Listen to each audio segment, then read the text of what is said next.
MCU में Yelena के आने से बरसों बाद आई जान थंडरबोल्ट्स का खुलासा देखकर चौंक जाएंगे। मार्वल सिनेमैटिक यूनिवर्स की 36वीं फिल्म थंडरबोल्ट्स की रिलीज के साथ ही इस काल्पनिक महागाथा का 5वां चरण पूरा हो गया।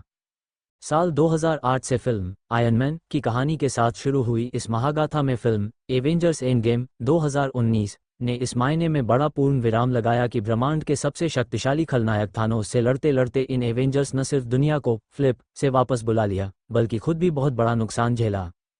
इसके बाद से एमसीयू की फिल्में ऊपर नीचे दाएं बाएं हर तरफ से कोशिशें करती रही हैं, लेकिन अपने समर्पित दर्शकों के चेहरों पर एक मुस्कान या फिर सिनेमा देखते समय उनकी तालियों की गड़गड़ाहट सुनने को इन्हें बनाने वाले भी खूब तरसे हैं। स्पाइडरमैन नो वे होम जैसे अपवाद को छोड़ दें तो मल्टीवर्स की कहानियां किसी सिरे पहुंचती नहीं दिख रही थीं, लेकिन अब ये बातें अतीत की होने वाली हैं। क्या है पुच्छल तारे का राज? निर्माता केविन फाइगी की नई फिल्म का नाम है थंडरबोल्ट्स। ध्यान से देखेंगे तो पाएंगे कि नाम के आखिर में वैसा ही पुच्छलतारा जानबूझकर बनाया गया है जैसा कि आमतौर पर किसी मोहक चीज की तरफ लोगों को आकर्षित करने के बाद टर्म्स एंड कंडीशंस अप्लाइड जैसी बात बताने के लिए लिखा जाता है। यहाँ इसका मतलब है कि ये नाम जो है वह बस काम चलाने भर को है। कहानी ये किस बारे में है ये आपको फिल्म देखने के बाद पता चलेगा। एमसीयू की इस 36वीं में फिल्म में जाकर ये भी तय हो चला है कि अब ये दुनिया किस तरफ का रुख करने वाली है।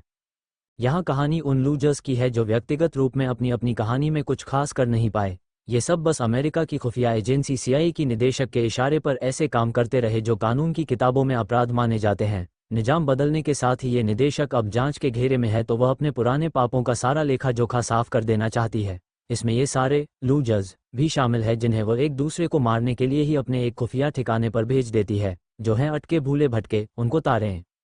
एक तरह से देखा जाए तो यह अपना रास्ता भटके लोगों को ऐसी कहानी है जिनको मुख्यधारा में लाने की कोई योजना तो किसी ने नहीं बनाई, लेकिन इन लोगों ने अपनी अपनी कमजोरियों के साथ एक दूसरे को अपनाया और फिर हालात व चुनौतियों ने इन्हें एक टीम के रूप में काम करना सिखा दिया। एक दूसरे को मारने की बजाय जैसे ही इन सब ने एक दूसरे की ढाल बनना सीखा, इन सब के जीने के मायने ही बदल गए। अमेरिकी संसद का सदस्य बन चुके बकी बार्न्स का इनसे आमिलना और सुपरमैन जैसा कुछ बनाने की कोशिश में एक नया शक्तिशाली इंसान बन गए बॉब का अपने सेंट्री और वर्ड दोनों रूपों में इन भटके खलनायकों को एक नई दिशा दिखाना फिल्म थंडरबोल्ट्स की कहानी का संपुट है। ये कहानी अकेलेपन से घबराए लोगों की है, ये कहानी परिवार की जरूरत बताने की है और ये कहानी है हर उस इंसान पर भरोसा करने की जो इंसानियत को बचाने निकला है। तरीका फिर उसका चाहे जैसा भी हो, किरदारों का नया रिश्ता कमाल है। मार्वल स्टूडियोज की नई फिल्म थंडरबोल्ट्स का इंतजार इसके टीजर ट्रेलर के साथ ही होता रहा है। फिल्म फंटास्टिक फोर से इसका क्या रिश्ता है ये तो फिल्म देखने के बाद ही पता चलेगा, लेकिन एंड क्रेडिट्स के बीच आने वाले 2 पोस्ट क्रेडिट सीन्स ये खुलासा कर ही देते हैं कि अब एमसीयू की कहानी में एवेंजर्स का दर्जा क्या होने वाला है।